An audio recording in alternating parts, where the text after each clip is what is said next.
So you heard from Samkele Maseko in that report. He joins us now live from Baku, that's in Azerbaijan, watching this week's developments of COP29. And Samkele, there's been talk of this new collective quantified goal. We know at the center of the focus, though, is this issue of financing specifically for developing nations. Practically speaking, what does that mean for the South African delegation there? The South African delegation will be led by the Minister Dion, who will be leading deliberations and who will later on this afternoon be part of the opening of this South African pavilion. There is a debate currently ongoing and a panel discussion led by the Business Initiative. I am going to bring in Shamila Subramani just in essence to speak about the initiative, particularly from the business front.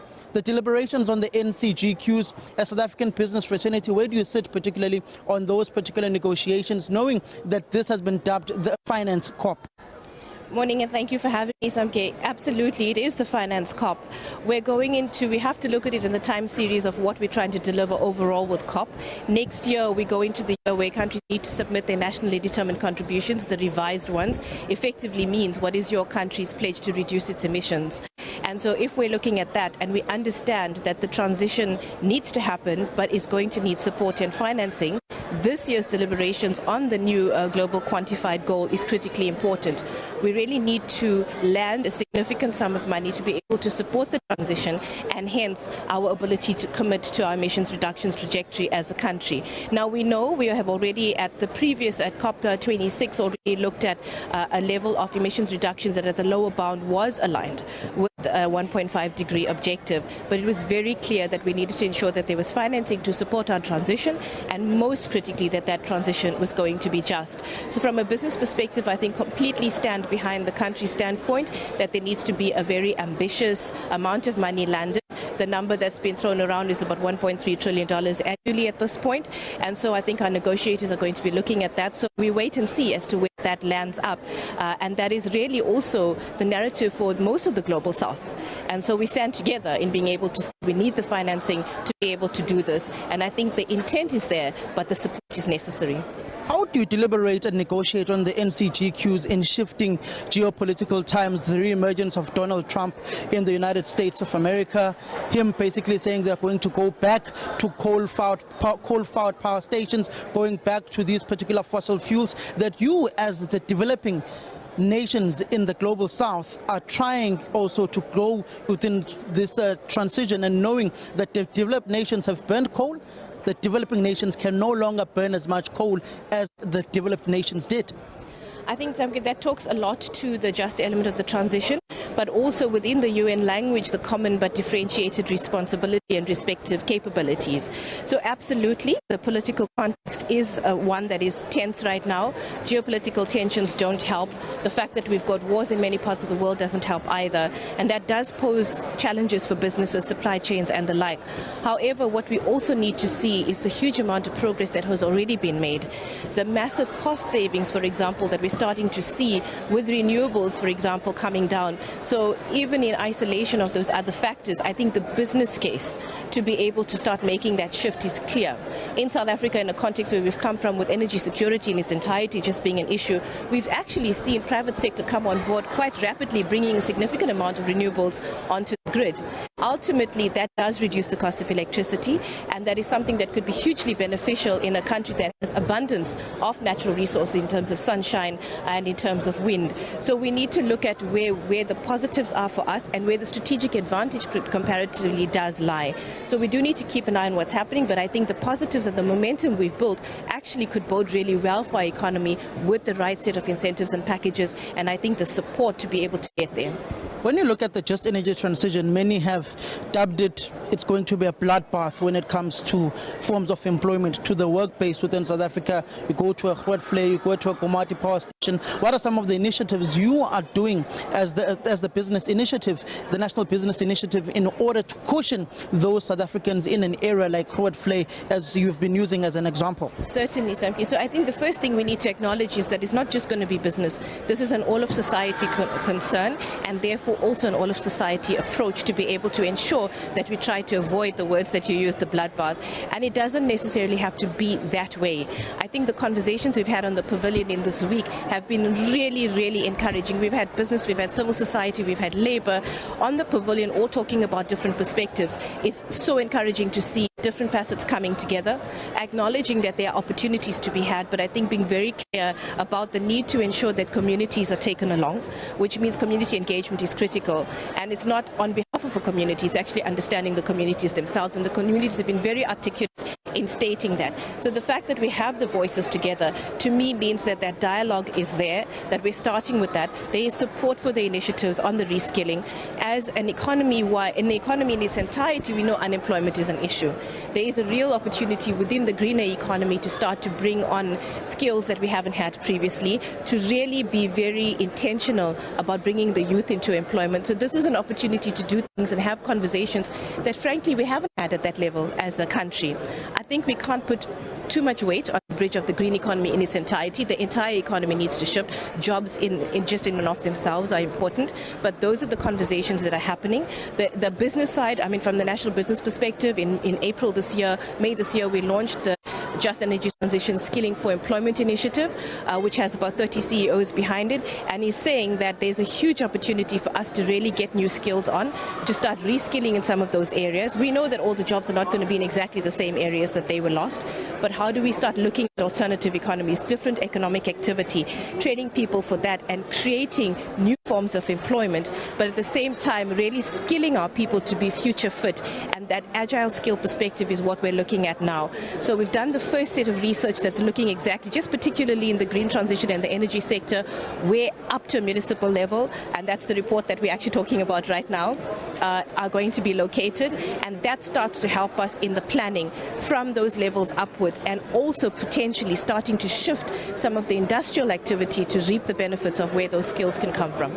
If South Africa doesn't move to greener energy at a faster pace, what does that say about the South African economy and the exports that South Africa is currently exporting? Will it be hampered negatively? What will happen, particularly knowing that the biggest economy in the world is saying the green energy bill within their own country is a scam?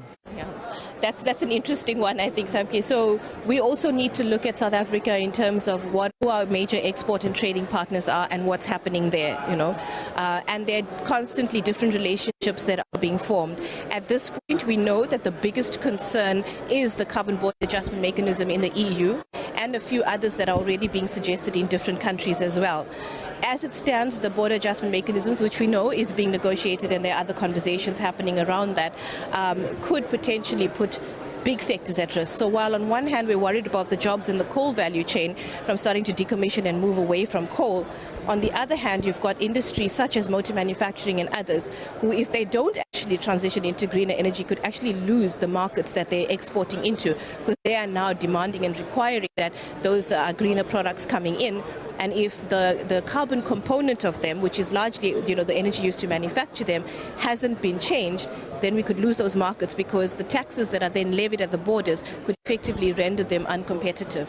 And so we do need to be concerned about that. So the other flip side, of course, is that if we're able to transition to support, not only could we make sure we maintain some of those markets, but we could potentially open up new markets as well, and hence more jobs within our country. But again, they need to be deliberate, explicit efforts, and we have to rethink the way we plan industrially, but also that energy mix and how we get it and how quickly we do that, so that we don't lose a significant portion of GDP.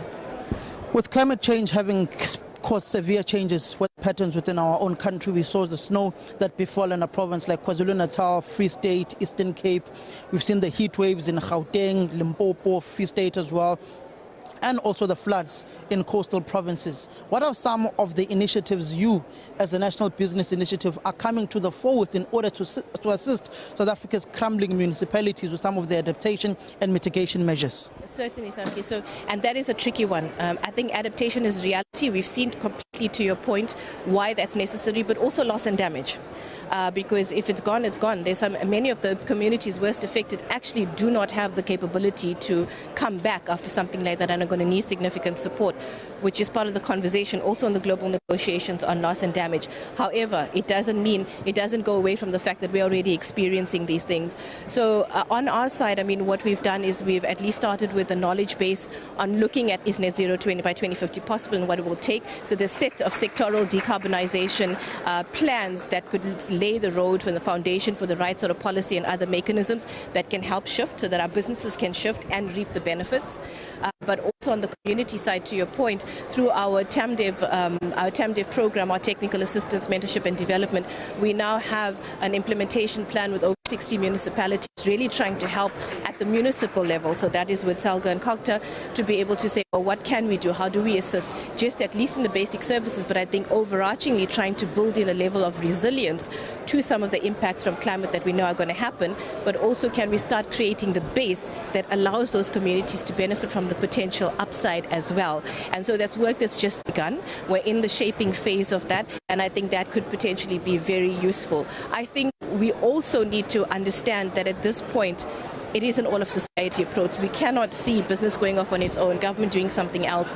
The conversation needs to happen together, and we have to make sure that at a social level we are able to become more resilient and put our effort into that. And I think that those are the areas across the board where we're working holistically, but with business on the ground as well. How can it become more of an enabling environment for renewables? How do we increase the knowledge base? Where do we get the right skills from? How do we start supporting the development of new industries so that all of our people can benefit and we can also tackle our poverty, inequality and unemployment? But many South Africans can say that the just transition left a ghost town in Komati, in Mpumalanga. Particularly, there's no economic activity going on within that particular area. A remnants of what happened to the sectors where gold used to be mined in a province like Gauteng and also other areas of the Northwest Province.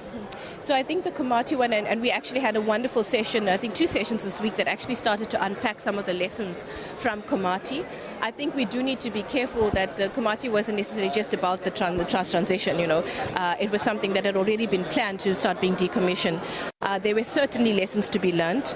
The lessons from Komati were around the need to bring the community up front, the need to have planned alternative economic activity before you started the process of decommissioning. And those were very important lessons that I think come through. The other side of that is that we now learn that for when we need to start decommissioning and, you know, in the longer term, understanding our move away from coal and how one can implement that. The reskilling, the actual understanding of what alternate economic activity could be at those local areas, the community, bringing communities together and really understanding, those were some of the lessons I think that came out of Komati and hopefully will hold us in good stead. For me, the positive has been the honest reflections that we've seen and that we've had all of different players coming together and talking about it, business, government, civil society, labor, and saying what we think can happen differently. So those are positives. Komati absolutely is not something we want to repeat in terms of what has happened, but I think the lessons are going to be that it can be done, but here are the key things that actually need to be done differently before. Lastly, when you look yesterday evening, the president speaking at G20 on the sideshows of the various bilateral meetings he was having, he was in a panel of a just transition. When you look at the current administration, how supportive has the current administration been on the just transition of South Africa, noting some of the backlash of the ministers who sit in the cabinet, particularly Akwede Mantashe, who's been dubbed as a fossil fuel dinosaur, who is against the decommissioning and the just transition of the country, saying how just is this just transition?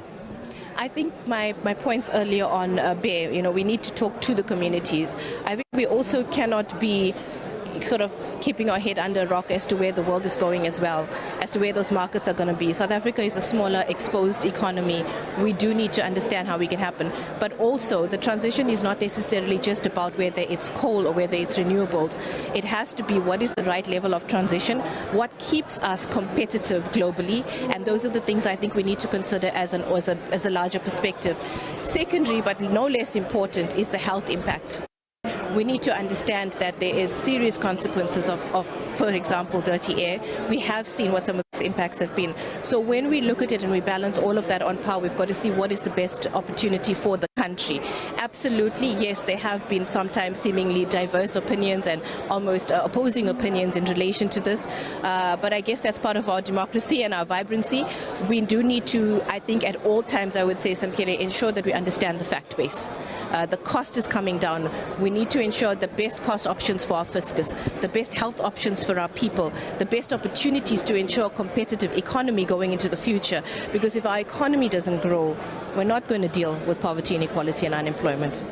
In 30 seconds, we're out of time. In 30 seconds, the developed nations have not yet fully made promises. They've made promises but have not kept their promises of the $100 billion that was promised for just transition globally.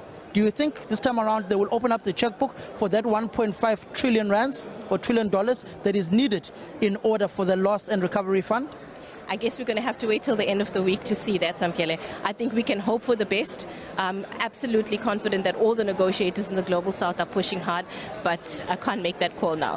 Thank you very much. That is the CEO of the National Business Initiative, Shamila Subramani, speaking on some of the business initiatives that they are making in Forestry, in Komati and in Just Transition, saying that if South Africa does not transition into the green economy, particularly within the automotive sector, South Africa will lose that global market that they are currently a dominant player in.